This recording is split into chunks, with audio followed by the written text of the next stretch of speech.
Saat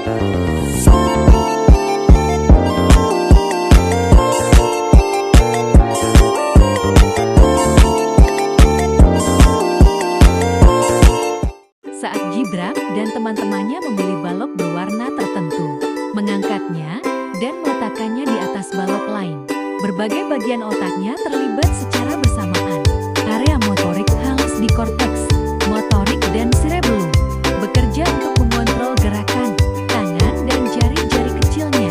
Ia belajar mengatur keseimbangan balok agar tidak jatuh, mengembangkan koordinasi antara tangan dan mata.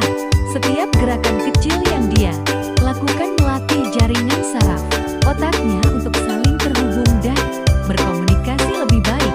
Tak hanya fisik, kemampuan berpikir Gibran dan teman-temannya pun sedang berkembang. Saat balok-baloknya roboh karena tidak seimbang, ia mencoba lagi dengan cara berbeda. Otaknya sedang belajar tentang sebab akibat, logika sederhana, dan pemecahan masalah. Area prefrontal cortex, bagian otak yang berperan dalam pengambilan keputusan dan perencanaan, terstimulasi saat ia merencanakan tumpukan berikutnya agar tidak jatuh lagi.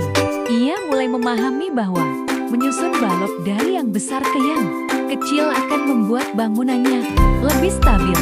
Selama bermain, Gibran dan teman-temannya juga sering berbicara sendiri atau kepada orang dewasa di sekitarnya.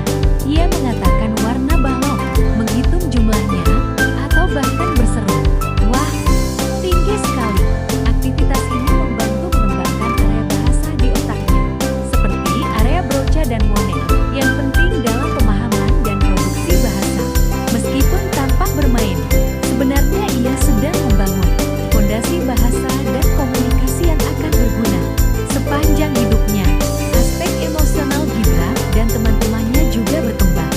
Saat ia berhasil menyusun menara tanpa jatuh, wajahnya bersinar dengan rasa bangga dan puas. Ini menunjukkan bahwa sistem limbik bagian otak yang mengatur emosi juga berperan dalam proses belajar ini.